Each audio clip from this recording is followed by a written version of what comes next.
नमस्कार दोस्तों, स्वागत है आपका आज के मुख्य समाचारों की वीडियो में। जी हां दोस्तों, यहां पर आपको देखने को मिलेगी सुबह से लेकर शाम तक की सारी के सारी बड़ी खबरें, मुख्य समाचार, ब्रेकिंग न्यूज़ अपडेट के रूप में। तो दोस्तों आपसे रिक्वेस्ट है इस वीडियो को ज़्यादा से ज़्यादा लाइक और शेयर करें। तो दोस्तों जानते हैं आज की पहली बड़ी खबर। दिल्ली में 24 घंटे में 6.46% बढ़ा पॉजिटिविटी रेट। देश में एक सप्ताह में बढ़े 3 गुना मरीज, 12 सप्ताह बाद सबसे ज्यादा केस। जी हां दोस्तों, दिल्ली में कोरोना वायरस की तीसरी लहर अब पूरी तरह आ चुकी है। राष्ट्रीय राजधानी में नए पॉजिटिव मामलों की दर में सोमवार को 24 घंटे के अंदर करीब 6.46% का इजाफा दर्ज किया गया। दिल्ली में नए मामलों में भी रविवार के मुकाबले 28% की बढ़त दर्ज की गई है। राजधानी में सोमवार को 4099 नए मरीज मिले हैं, जो पिछले 7 महीनों में सबसे ज्यादा हैं। एक संक्रमित की मौत भी दर्ज की गई है। राज्य में अभी एक्टिव मरीजों की संख्या 11,000 के करीब पहुंच गई है। वहीं बात करें दोस्तों पूरे देश की, तो सोमवार को देश में 33,750 नए मामले मिले हैं, जबकि 123 लोगों की मौत कोरोना वायरस से उपजी जटिलताओं के कारण हुई है। केंद्रीय स्वास्थ्य मंत्रालय ने उन झूठी मीडिया रिपोर्ट्स का खंडन किया है जिसमें वैक्सीनेशन प्रोग्राम के दौरान एक्सपायर्ड वैक्सीन लगाने की बात कही गई है। इसके बाद दोस्तों अगली खबर, झारखंड में मिनी लॉकडाउन। स्टेडियम, जिम, जू 15 तक बंद, शाम 8 बजे तक ही खुलेंगे बाजार। जी हां दोस्तों, इस वक्त झारखंड की राजधानी रांची से बड़ी खबर आ रही है, जहां कोरोना के बढ़ते मामलों की वजह से कई पाबंदियां लागू की गई है। दरअसल राज्य में बढ़ते कोरोना मामलों को ध्यान में रखते हुए सोमवार को सीएम हेमंत सोरेन के नेतृत्व में राज्य आपदा प्रबंधन प्राधिकरण की बैठक बुलाई गई। इस बैठक में सीएम हेमंत सोरेन ने कोरोना को लेकर तमाम मंत्रियों और अधिकारियों को कई निर्देश दिए हैं। इस संबंध में झारखंड के स्वास्थ्य मंत्री बन्ना गुप्ता ने ट्वीट कर जानकारी दी और बताया कि बैठक में कई महत्वपूर्ण निर्णय लिए गए। इन निर्णयों के अनुसार अब झारखंड में 15 जनवरी तक बाजार सिर्फ रात 8 बजे तक खुले रहेंगे। इस दौरान रेस्टोरेंट, बार आदि की दुकानें खुली रहेंगी। वहीं 15 जनवरी तक झारखंड के स्टेडियम, पार्क, जिम, जू, पर्यटन स्थल, शिक्षण संस्थान सब बंद रहेंगे। इसके बाद दोस्तों अगली खबर, मुंबई में कोरोना के 91% मामले बिना लक्षण वाले। बीएमसी कमिश्नर का दावा, अब तक आईसीयू का कोई केस नहीं। जी हां दोस्तों, देश में कोविड-19 की तीसरी लहर शुरू हो चुकी है और पहले की तरह महाराष्ट्र और मुंबई इसके केंद्र में है। महाराष्ट्र में रविवार को 11,877 मामले आए थे, जो कि देश में सबसे ज्यादा हैं। इसमें भी 8,000 मामलों की पुष्टि सिर्फ मुंबई में हुई है। इसके बावजूद बीएमसी कमिश्नर आईएस चहल का दावा है कि महानगर में सामने आ रहे अधिकांश मामले गंभीर नहीं हैं और करीब 91% मामले बिना लक्षणों वाले हैं। चहल ने राज्य स्तरीय टास्क फोर्स के विशेषज्ञों के हवाले से बताया है कि मुंबई में सामने आ रहे कुल मामलों में 80% ओमिक्रॉन के हैं, बाकी 20% अन्य हैं। उनके मुताबिक फिलहाल मुंबई में कोरोना के 29,300 एक्टिव केस हैं। बीते 2 दिनों में क्रमशः 8,063 और 6,347 नए मामले सामने आए हैं। इनमें से 91% बिना लक्षणों वाले हैं। इसके बाद दोस्तों अगली खबर, इस साल के आखिर तक खत्म हो जाएगा कोरोना वायरस, डब्ल्यूएचओ ने जगाया भरोसा। जी हां दोस्तों, दुनिया पिछले 2 सालों से कोरोना वायरस के अलग अलग वेरिएंट से लड़ रही है। ऐसे में सभी लोग इस वक्त कोरोना वायरस से थक चुके हैं। लोग यही सोच रहे हैं कि आखिर चीन के वुहान से फैली इस महामारी का अंत कब होगा। इसका जवाब अब मिल गया है। अब विश्व स्वास्थ्य संगठन के प्रमुख डॉक्टर टेड्रोस अधनोम ने 2022 में इस महामारी के अंत होने का भरोसा जताया है, लेकिन इसके लिए उन्होंने कंडीशन भी लगा दी है। जैसा कि शुरू से ही कहा जा रहा है कि संक्रमण से बचने के लिए एकमात्र उपाय सिर्फ कोरोना वैक्सीन है। वहीं अब टेड्रोस अधनोम ने कहा है कि 2022 कोरोना की महामारी का आखिरी साल हो सकता है, लेकिन इसके लिए विकसित देशों को अपने वैक्सीन दूसरे देशों के साथ साझा करनी होगी, तभी जाकर हम इस संक्रमण से निजात पा सकते हैं। इसके बाद दोस्तों अगली खबर, प्रेम चोपड़ा को हुआ कोरोना, पत्नी सहित अस्पताल में भर्ती। जी हां दोस्तों, बॉलीवुड के प्रसिद्ध अभिनेता और एक प्रसिद्ध खलनायक के रूप में याद किए ऑफिस आने वाले प्रेम चोपड़ा और उनकी पत्नी उमा चोपड़ा भी कोरोना वायरस से संक्रमित पाए गए हैं। हाल ही में अभिनेता ने कोविड-19 के लिए टेस्ट करवाया था और उसकी रिपोर्ट पॉजिटिव निकली है, जिसके बाद अभिनेता और उनकी पत्नी को इलाज के लिए लीलावती अस्पताल में भर्ती कराया गया है। प्रेम चोपड़ा और उमा चोपड़ा से पहले भी कई सेलेब्स के कोरोना पॉजिटिव होने की खबर आ चुकी है। रिपोर्ट्स के अनुसार दोनों को मोनोक्लोनिकल एंटीबॉडी कॉकटेल दिया गया है और अब वह धीरे धीरे स्वस्थ हो रहे हैं। उम्मीद है कि उन्हें जल्द ही छुट्टी दे दी जाएगी। 86 साल की उम्र में अभिनेता काफ़ी अच्छी प्रतिक्रिया दे रहे हैं, जिसके चलते डॉक्टर्स ने संभावना जताई है कि दोनों को 1-2 दिन में डिस्चार्ज मिल जाएगा। इसके बाद दोस्तों अगली खबर, कंपनी ने फिर शुरू किया वर्क फ्रॉम होम, अप्रैल के बाद ऑफिस चालू होने की उम्मीद। जी हां दोस्तों, कोरोना की तीसरी लहर का असर कॉरपोरेट जगत में दिखना शुरू हो गया है।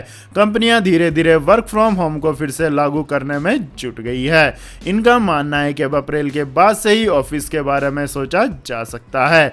पिछले हफ्ते फार्मा कंपनी सिप्ला ने सभी कर्मचारियों को घर से काम करने के लिए कह दिया है। कंपनी ने कहा है कि जब तक अगला आदेश नहीं आता तब तक वर्क फ्रॉम होम ही लागू रहेगा। उसके पहले दिसंबर के अंतिम हफ्ते में आईसीआईसीआई प्रूडेंशियल म्यूचुअल फंड ने भी इसी तरह का आदेश जारी किया था। कंपनियों ने सभी को वर्क फ्रॉम होम लागू कर दिया था, जबकि Mahindra and Mahindra mutual fund ने हफ्ते में 3 दिन ऑफिस और 3 दिन घर से काम करने का नियम लागू किया है। दरअसल महाराष्ट्र में अब सरकारी और निजी कार्यालय 50% क्षमता के साथ ही काम करेंगे। राज्य सरकार ने कहा है कि ऑफिस में केवल 50% कर्मचारियों को ही बुलाया जाए। इसके बाद दोस्तों अगली खबर, नए साल में सोना खरीदने का अच्छा मौका। जी हां दोस्तों, नए साल में सोना खरीदने का ये अच्छा समय चल रहा है। साल 2021 में सोने के भाव में लगभग 4% गिरावट देखने को मिली है। आज साल के सबसे पहले सोमवार को सोने की कीमतों में मामूली गिरावट देखने को मिली। अमेरिकी ट्रेजरी यील्ड में तेजी के बीच मजबूत वैश्विक रुख को देखते हुए सोने के भाव पर आंशिक प्रभाव देखा गया है।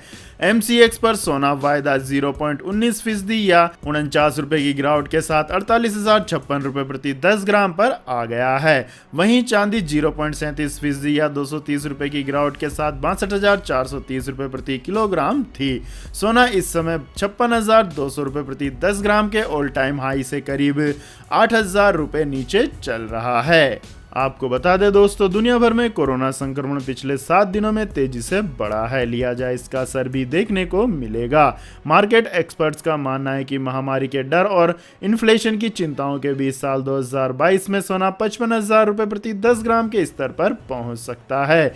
इसके बाद दोस्तों अगली खबर, पुष्पराज जैन पर 150 करोड़ की टैक्स चोरी का शक, छोटे भाई के घर पहुंची आयकर टीम।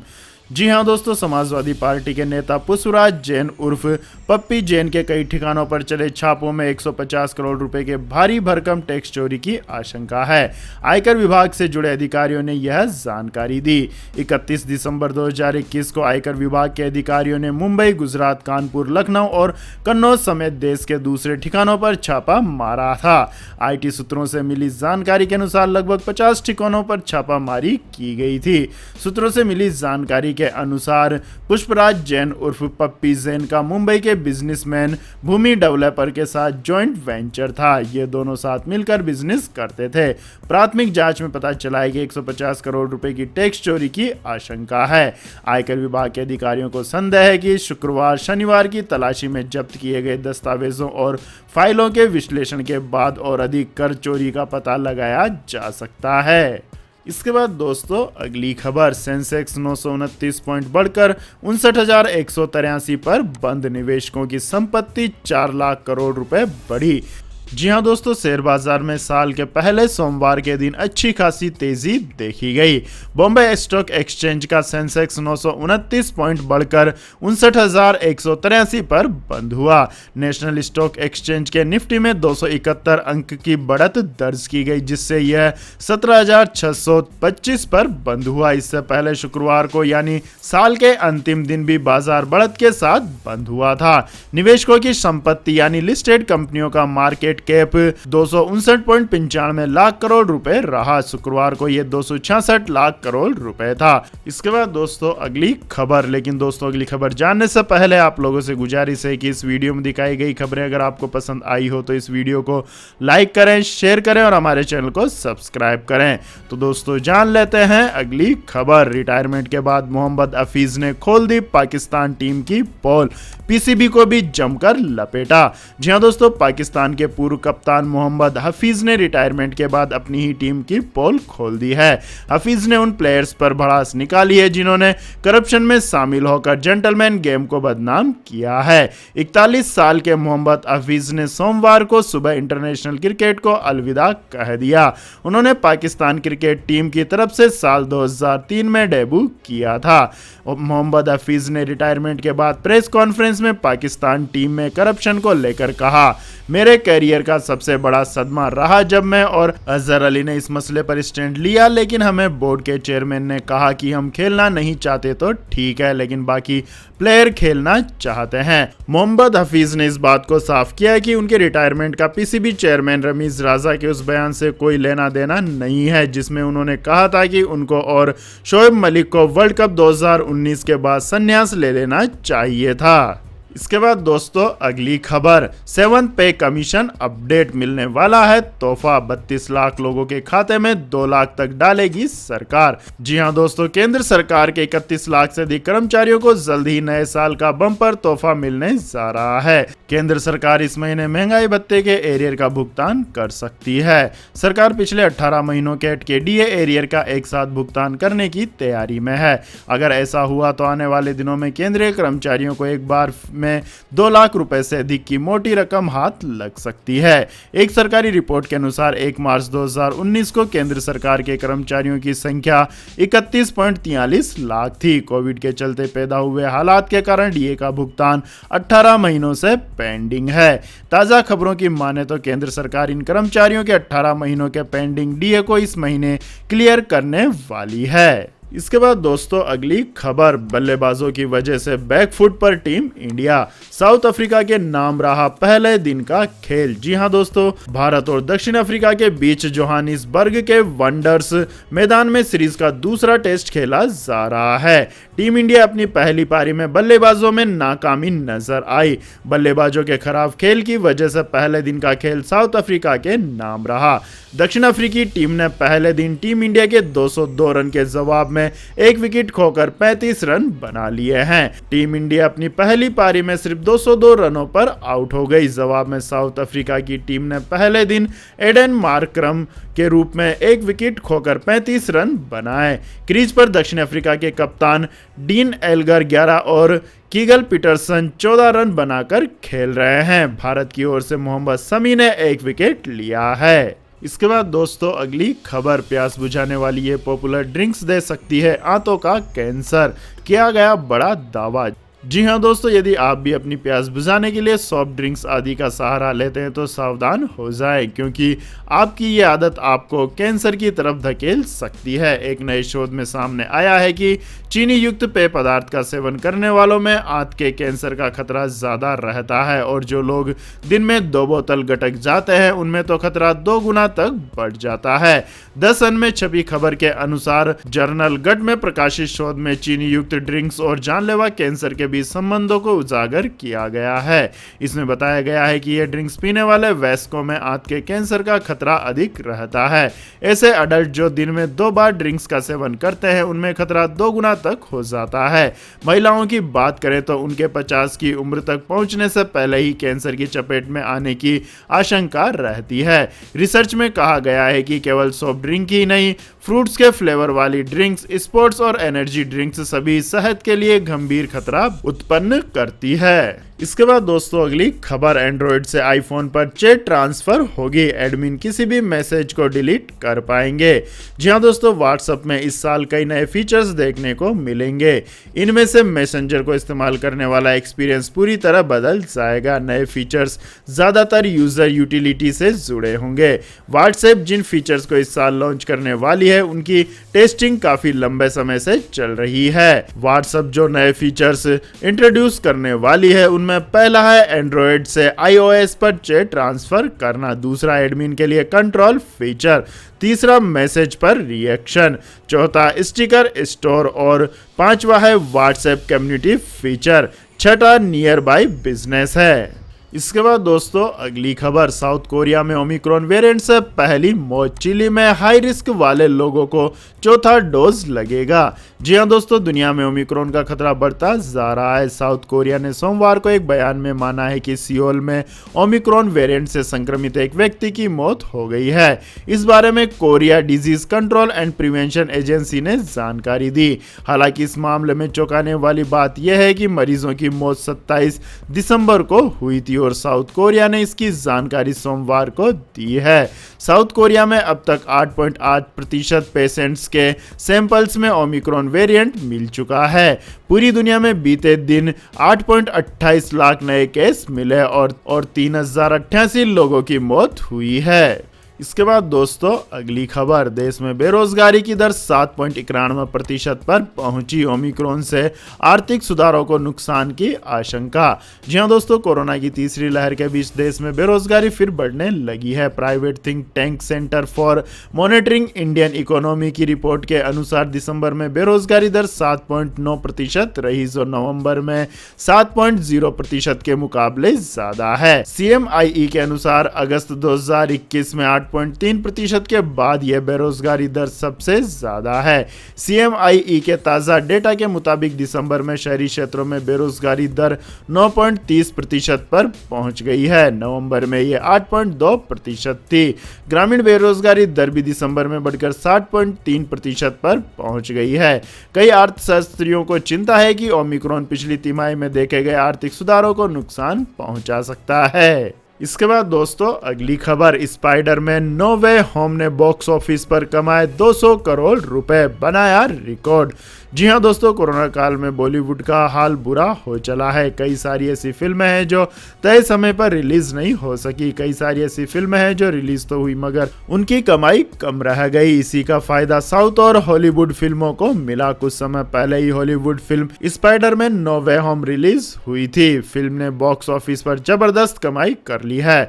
फिल्म ने 200 करोड़ रुपए से ज्यादा की कमाई की है और ऐसा करने वाली ये हॉलीवुड की सिर्फ तीसरी फिल्म है। कोरोना काल में जहां बॉलीवुड फिल्मों को अपनी लागत वसूलने में दिक्कतों का सामना करना पड़ रहा है, वहीं स्पाइडरमैन सीरीज की नई मूवी ने तो कमाल ही कर दिया।